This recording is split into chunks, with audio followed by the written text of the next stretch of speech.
Right now at 6, 4 girls are recovering from a lightning strike in Kansas. And we've had a few showers, even a couple of thunderstorms this morning. Well, just like yesterday, these are going to clear out, and then we're tracking more thunderstorm chances for our Wednesday. The latest on that coming up. Plus, a McCune, Kansas man is behind bars after he allegedly shoots his own grandson. The 4 states' most watched news starts now. Good morning, 4 states, and welcome to the KOAM Morning News. The time now is 6 a.m. I'm Caitlin O'Shaughnessy. I'm Chris Warner. So it is a almost repeat of yesterday morning with our showers out there.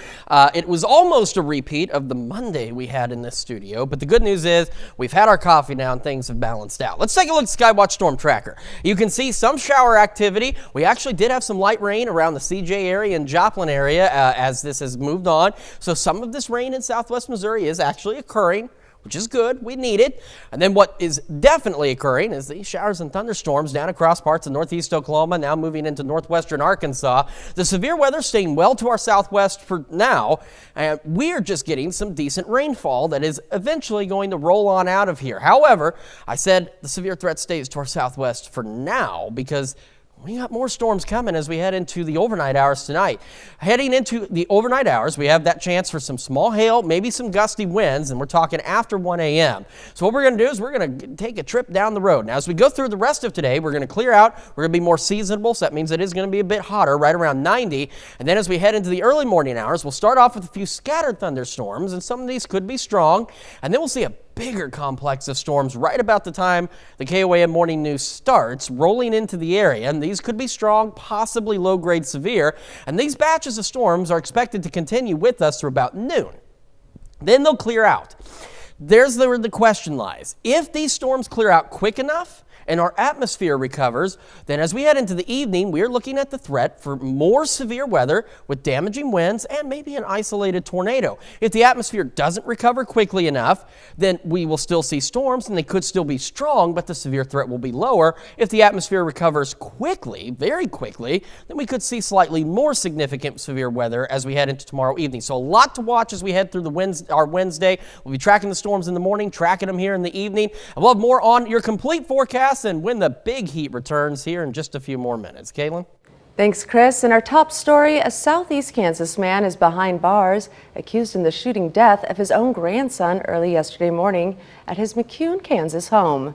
Before 1 a.m., a 911 call contacted the Crawford County Sheriff's Office to say her grandfather had just shot her brother.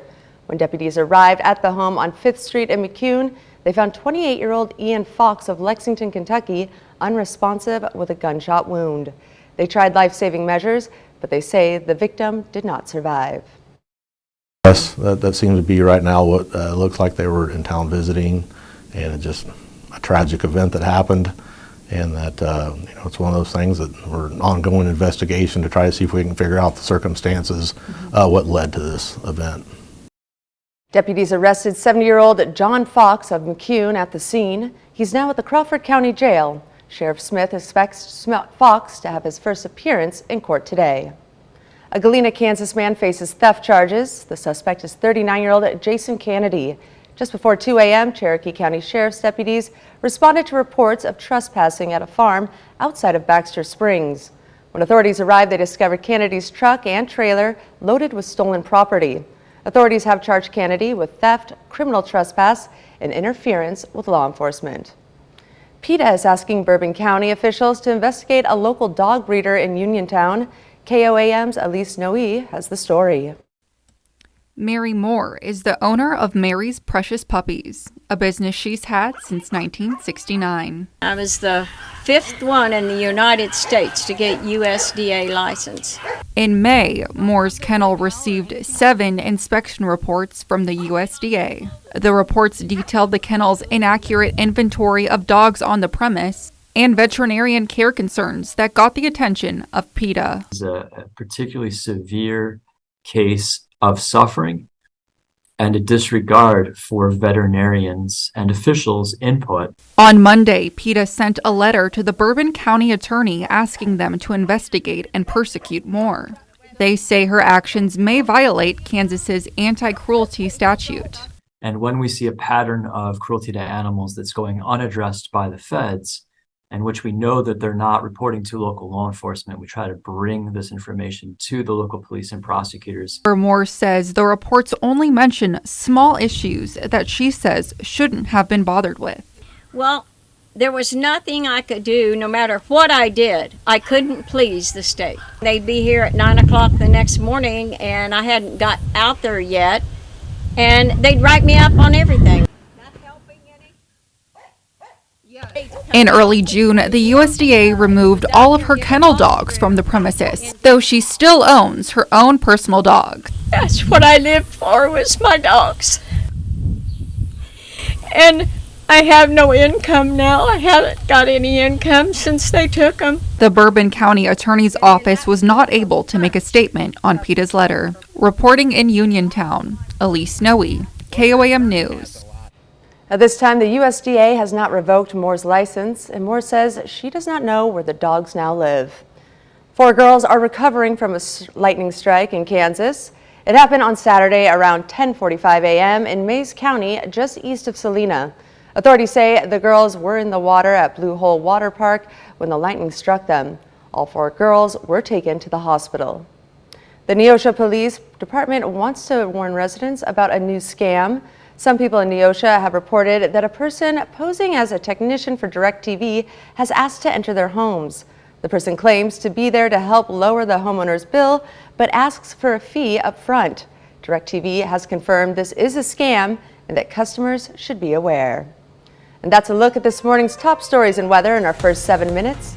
Coming up on the KOAM Morning News. How severe weather is affecting the nation. Plus, why federal prosecutors want to limit what former President Donald Trump can publicly release when it comes to evidence in the January 6th case. And Chris Warner returns with another look at your Tuesday forecast. We'll be right back, but at first, here's a live look from Memorial Park in Carl Junction in honor of Second Tuesday in the park.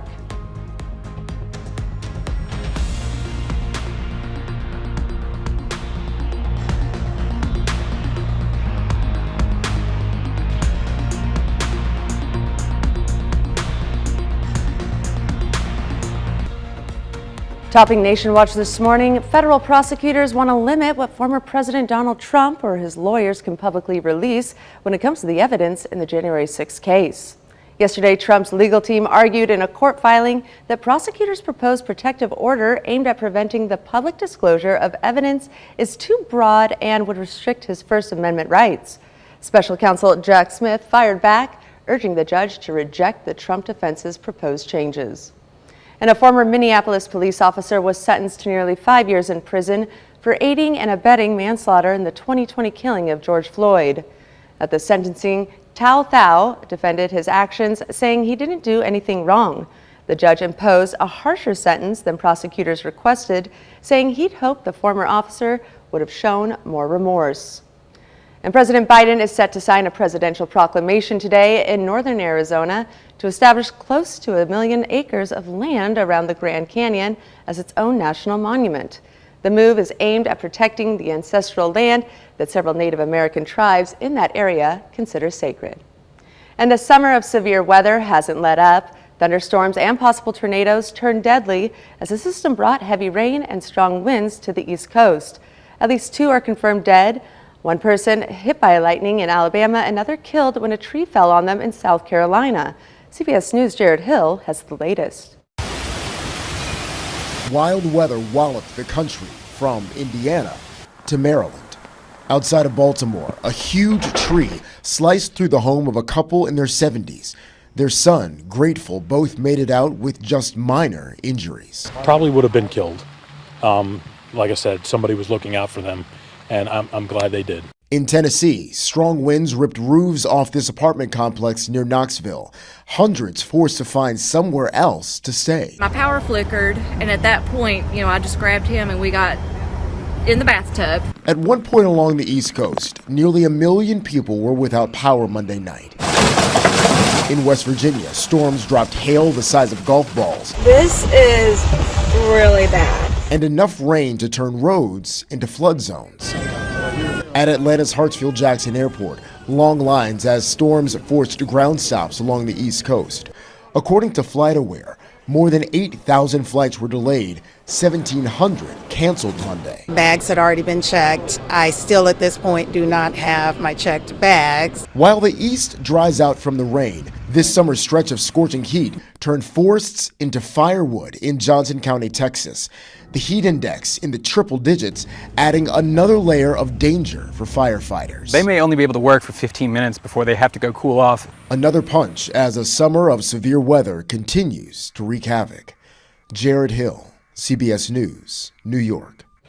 While some flight cancellations and delays are still posted for today, numbers are much closer to normal, according to FlightAware. And that's a look at some of today's top national stories.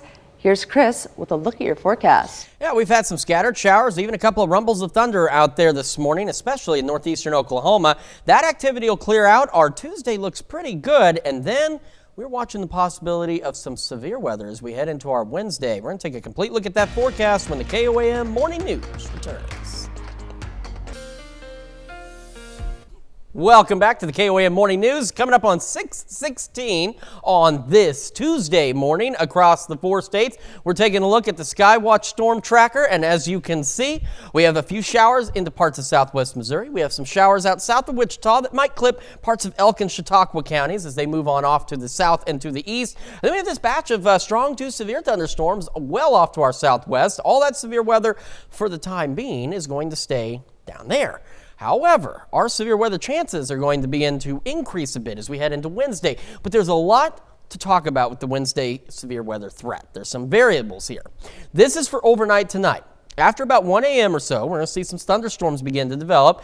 Could have some small hail, perhaps some gusty winds. So let's take a look at the future track. Then we're going to talk about those variables that are in play for tomorrow's severe weather threat.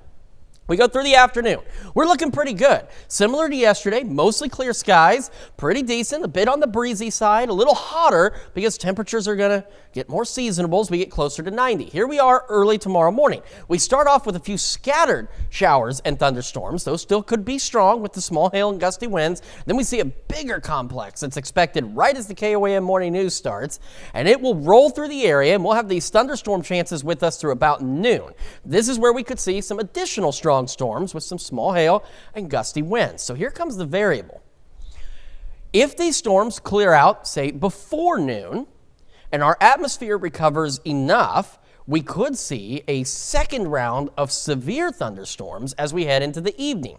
So this computer model here is going off of that possibility. So here we are at 5. We have a few scattered storms, but you can see cloud cover is considerably less and temperatures get to rise. If the atmosphere recovers, then we look at this, a batch of severe thunderstorms developing with damaging wind gusts and perhaps an isolated tornado possible as we head later into the evening Wednesday. If the morning storms work over the atmosphere too much, or it doesn't have an opportunity to recover before the evening, we'll still see thunderstorms, and they could still be strong, but our severe threat is a little bit lower. If the morning storms clear out faster and the atmosphere recovers more quickly, we could see a little bit more intense severe thunderstorms as we head into the evening. So there's a lot of variables, and we're going to have to watch this closely as we go through the afternoon and into the early evening hours tomorrow to determine what exactly will take shape as we head into tomorrow evening. So right now, the expectation is the atmosphere will recover enough to at least generate some severe thunderstorms across the area as we head into the evening tomorrow. By about 10, 11 o'clock, that batch is out of here, and then we stay dry until Friday. So as such, Wednesday, we still have that elevated risk of severe weather for the counties highlighted in yellow. It has been almost unchanged for the last almost 4 days now. So the expectation is the severe weather threat, but there's still that big variable for what exactly is going to happen with the atmosphere through the afternoon. So our better rain chances with the big complex in the morning, the chances are a little bit lower in the evening because you saw on the future track, it's going to be a little bit more confined to a more specific region, whereas the morning storms are going to be more widespread across the area. Outside in Joplin, had some light rain. It has stopped. We're mostly cloudy, 71. The winds have calmed down a bit out there as well. They were gusting up to about 21 this morning.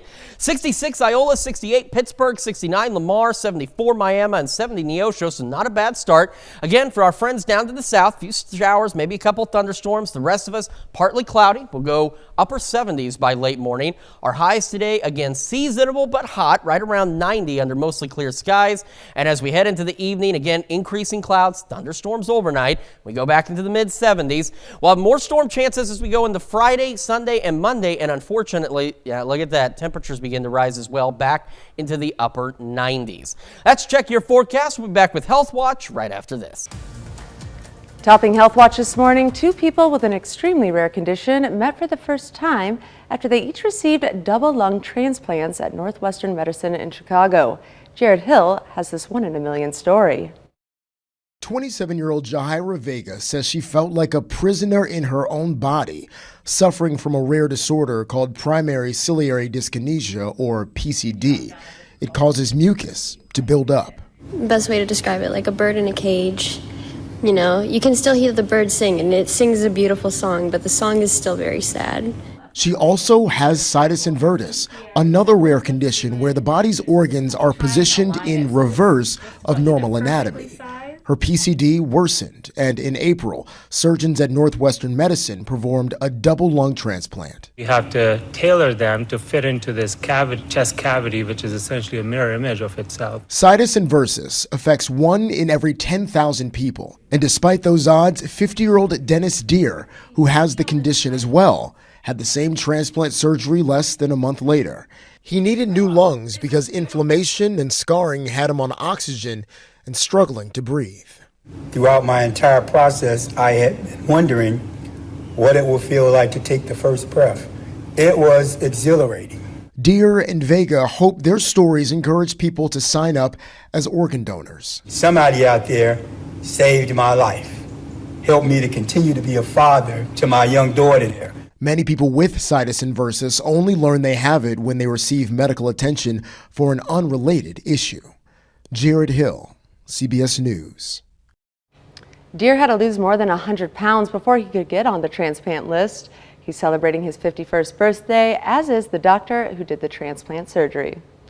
And a new study of more than 50,000 women suggests that breast cancer overdiagnosis is common among patients aged 70 and older. Researchers at Yale University found in many cases the newly discovered cancer would not have caused any symptoms ensuing the patient's lifetime, while it could lead to unnecessary anxiety and financial hardships. And many adults with opioid use disorder are not getting the treatment that they need. That's according to a new study published in JAMA that found only 1 in 5 people diagnosed with the disorder in 2021 received medication.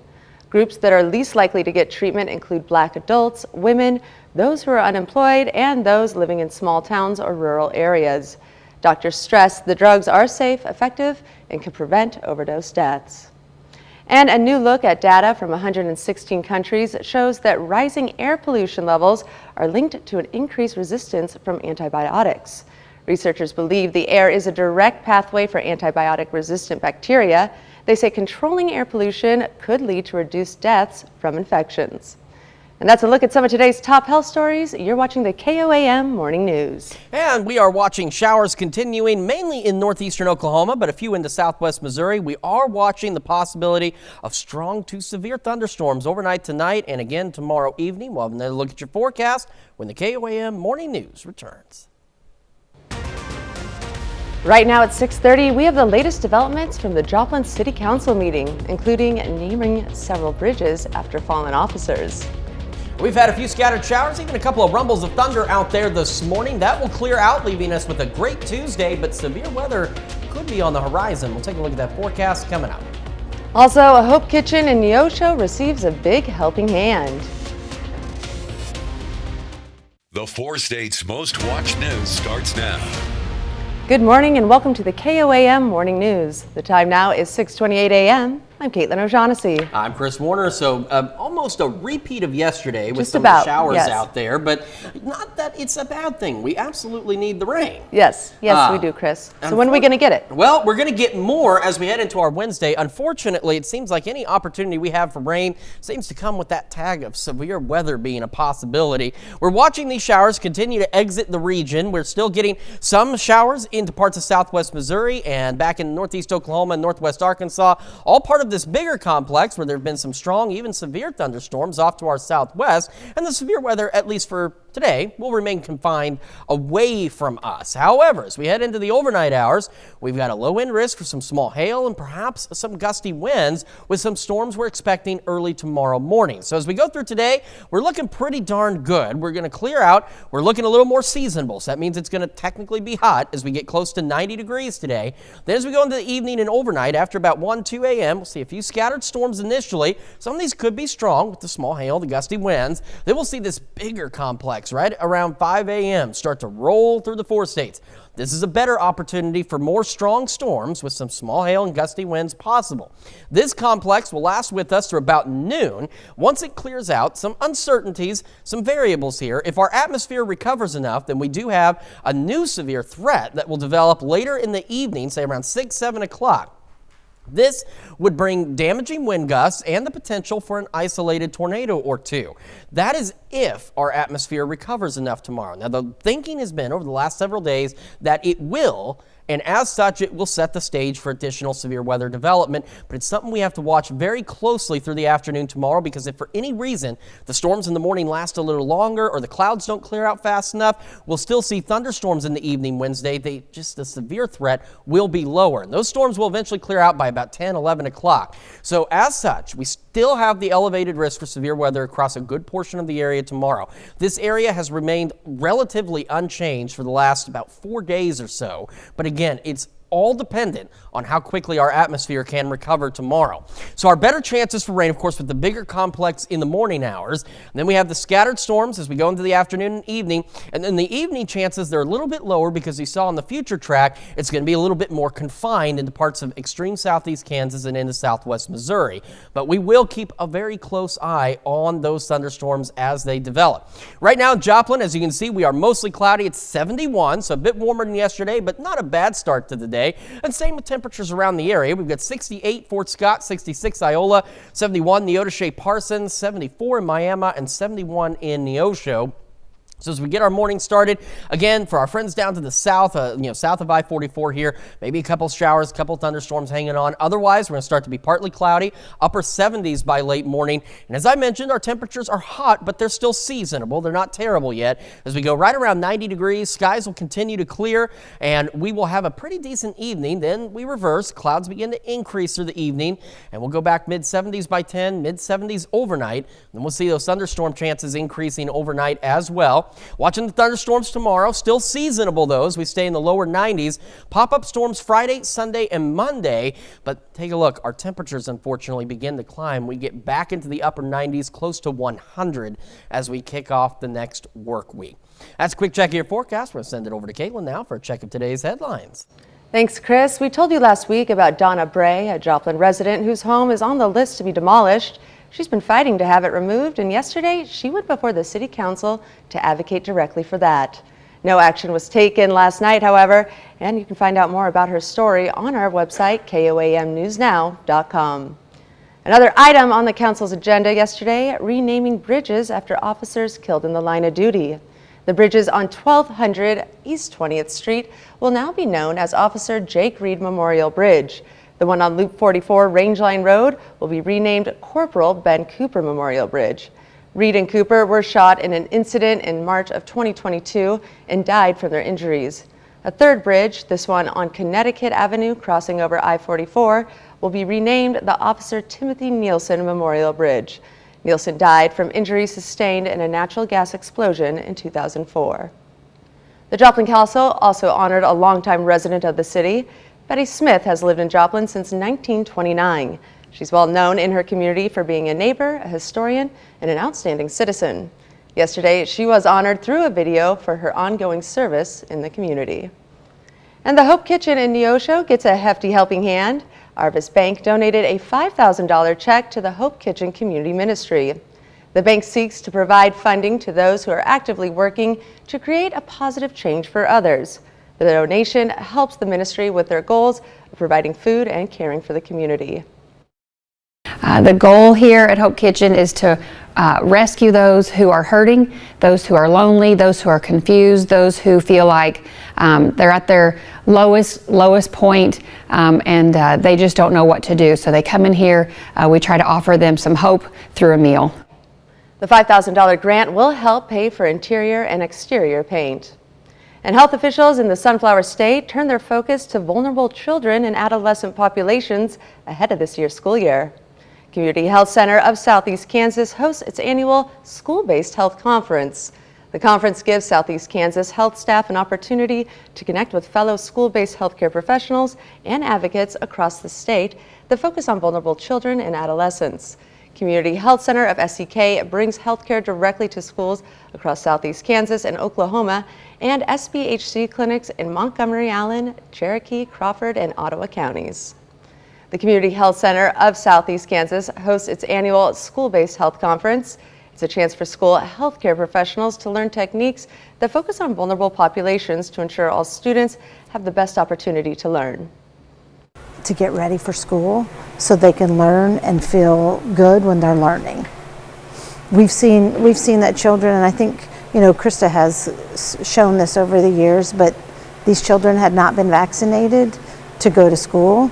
And so when we started asking the questions why, it's just maybe lack of knowledge. The health center has more than 100 staff members working in school-based clinics across Southeast Kansas and Northeast Oklahoma. A Webb City resident celebrates a milestone birthday. Martha Wes turned 100 years old. She's originally from South Dakota, but she's moved around a lot before ending up in Missouri. Now she lives at Foxbury Terrace Senior Living, and one of her caretakers says she's still living life to its fullest. 100 years young today, and she's a wonderful lady. She keeps us on our toes. For 100 years old, I mean, she has to have on a full face of makeup every day before she comes out. She gets up every morning, puts her eyebrows on, puts her face powder on, and then she's ready for the day. We don't ever leave the room in our pajamas. So that's Martha. Haas says Martha spent much of her life working different jobs at schools. And that's a look at our top news stories. Coming up on this half hour of the KOAM Morning News, what the U.S. plans to do about the current teacher shortage. And we are continuing to monitor strong thunderstorm chances as we head into the overnight and into our Wednesday. Take another look at that forecast. We'll be right back, but first, we'll take another live look from Memorial Park in Carl Junction, as today is Second Tuesday in the park.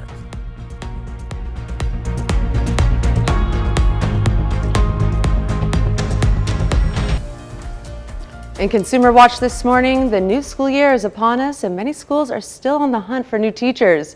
The teacher shortage made headlines during the pandemic, but as Christian Benavides tells us, it's an ongoing problem.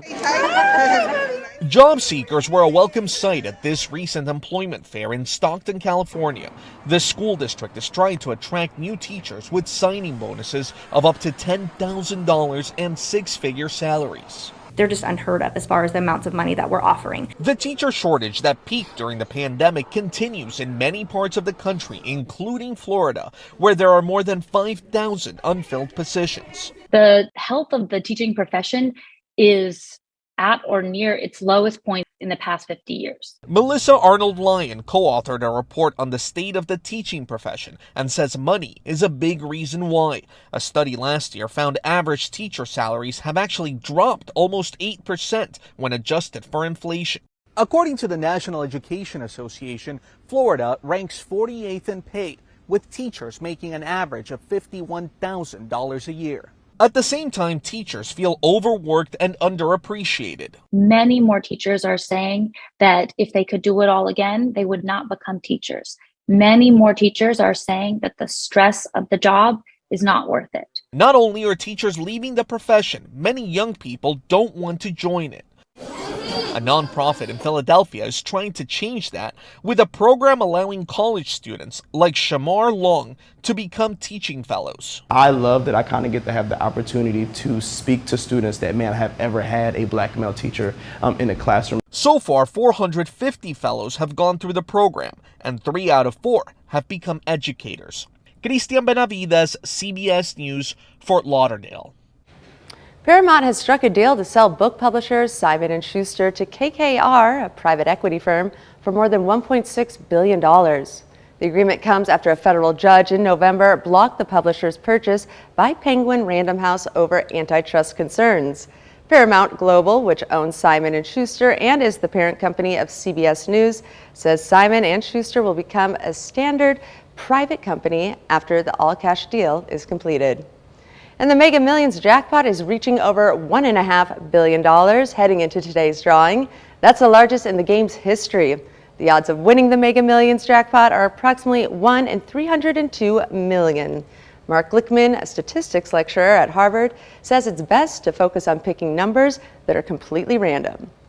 And with the COVID-19 health emergency now over, Zoom is calling workers back to the office. Zoom is asking its 7,400 workers who live near a company office to report to their desks twice a week, effective immediately. That marks the end of a fully remote era for the software company, which benefited enormously from the COVID-19 driven rise in remote work. And that's it for Consumer Watch. Here's Chris with another look at your forecast. Yeah, we've still got a few showers out there across the area. Those will continue to clear out, and our Tuesday is looking pretty good. Then we're watching the possibility of some strong to severe thunderstorms overnight tonight and into tomorrow evening. We'll take another full look at that forecast in just a moment. It's also about time to celebrate birthdays and anniversaries. They're coming up after the break, but before we do any of that, see all these folks, they're sitting down, they're getting ready for the CBS mornings, and we're going to see what they're getting ready to tell us about. I'm Tony DeCopel. Coming up on CBS Mornings, John Rahm, one of the PGA's top golfers, will join us. He was very critical of the PGA's merger with LIV. We're going to ask him, has anything changed? That's coming up on CBS Mornings. All right, time for some Tuesday birthdays here in the 4 states, and we're going to begin over in Pittsburgh with Bowie McHouston, celebrating birthday number 1 with birthday love coming from Oma and Papa. Very cute. And happy 2nd birthday to Emery Kay over in St. Paul, Kansas. And we've got Carter Borland celebrating number 7 over in Seneca. Happy birthday, Carter. And of course, over in Neosha, we have a big happy 9th birthday to Samantha Akey. Love, Grandma. And also celebrating birthday number 9 is Jace Bond in Humboldt. Says, love you, little Bubba, from Grandpa and Grandma Bond. Love that. And happy 15th birthday to Josie Bauer of Parsons, Kansas. And it's also a 15th birthday for Landon Jesse in Frontenac. Happy birthday, Landon. And happy sweet 16 to Ace Barcelona. And wait, we have a lot of doubled up birthdays here. Also celebrating Sweet 16 is Wyatt Wilson in Joplin with love from Aunt Charity and Uncle Jamie. And happy 18th birthday to Janelyn Kralisek. And we've got Darren Combs celebrating birthday number 19 in Galena with love coming from Mom. Happy 20th birthday to Caitlin Ridenauer in Pittsburgh, Kansas. Love, Yaya and Uncle. And Ruth Daniels in Hornet, Missouri, near Seneca, celebrating birthday number 89 with big love from your entire family. Happy birthday, Ruth.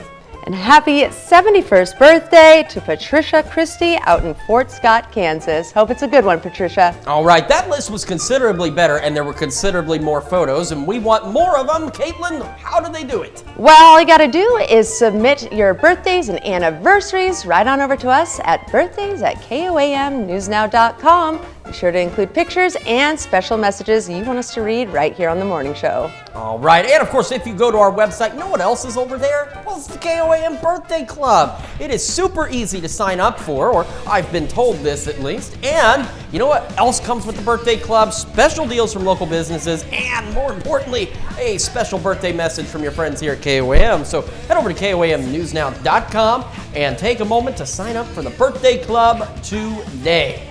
All right, we got a lot of weather to talk about, so let's get right to it. Skywatch Storm Tracker, we got showers off to the south now, still in parts of southwest Missouri, northeast Oklahoma, and down into northwest Arkansas. We're also watching some additional showers now into Elk and Chautauqua counties in southeast Kansas. A few more showers out there. We got some thunderstorms west of Ponca City, but all of this activity is pushing off roughly to the east-southeast and will continue to do so, with the severe weather staying well off to our south for now. But that is going to change as we head into the overnight hours tonight. We have a low wind risk for some small hail and perhaps some gusty winds out there as well after, say, about 1, 2 o'clock in the morning tonight. Future track does show the possibility of a couple of additional thunderstorms late morning and into the early afternoon. So we'll keep an eye on that and see if that actually happens out there. Some conflicting information on whether or not those storms will form. Otherwise, we're looking at another great day ahead of us, but a little warmer. We're going to be closer to 90 as we get a little more seasonable out there with our temperatures. So it's going to be a little hotter, but at least it's still seasonable. Then, as we head into the early morning hours tomorrow, we'll start to see a few isolated to widely scattered showers and thunderstorms, even a couple trying to sneak in over here. Some of these could be strong with some small hail, gusty winds. Then we're going to see a bigger batch of showers and thunderstorms, much more widespread as we head to about 5 a.m. tomorrow. So right as the KOAM morning news is starting, you're going to want to tune in right here as we have this batch of showers and thunderstorms coming through. These could also be strong, possibly low-grade severe with some small hail and gusty winds. So we'll keep a close eye on these through the morning. And as you can see, they stick with us through the morning hours and at least until about 11 o'clock or noon. This is where a lot of the variables come in for tomorrow's bigger severe threat expected later in the evening. There's a lot of variables on this. If the morning thunderstorms clear out fast enough, we'll see the atmosphere recover. And then we're looking at redevelopment of thunderstorms later in the evening. And then we're looking at a pretty decent batch of severe weather, a little more isolated into extreme southeast Kansas, northeast Oklahoma, and southwest Missouri, with damaging winds and the potential for an isolated tornado or two.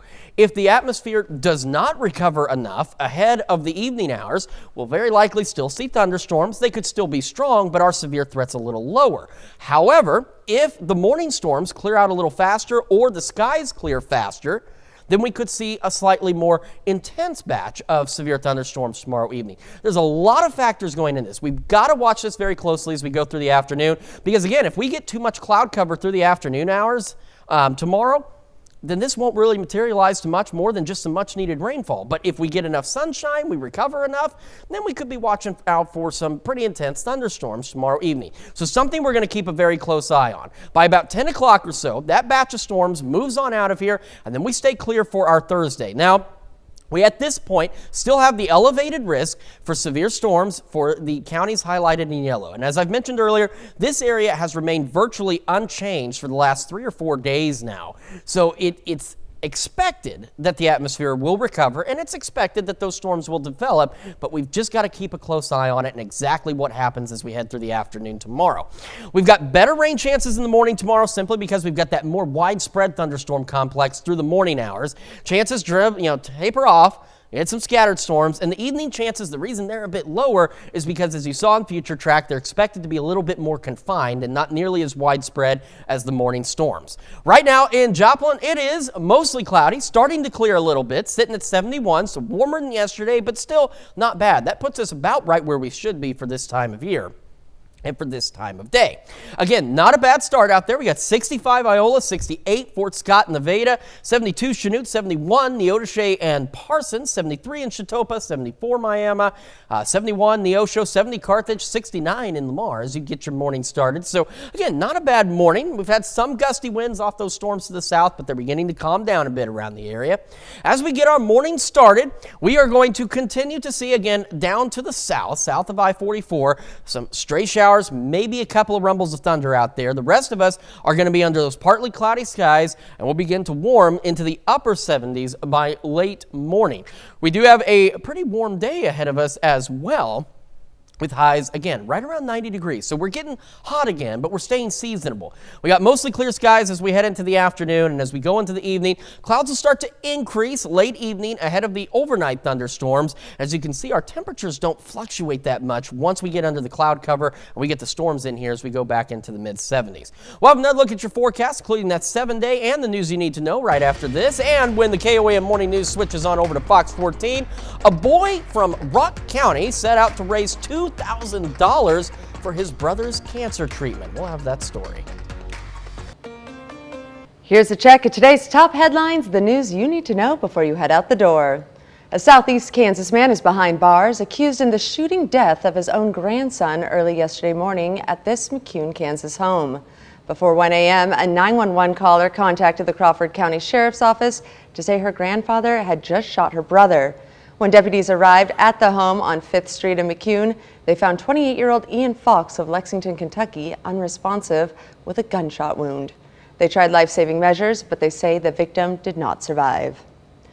And 4 girls are recovering from a lightning strike in Kansas. It happened on Saturday around 10:45 a.m. in Mays County, just east of Salina.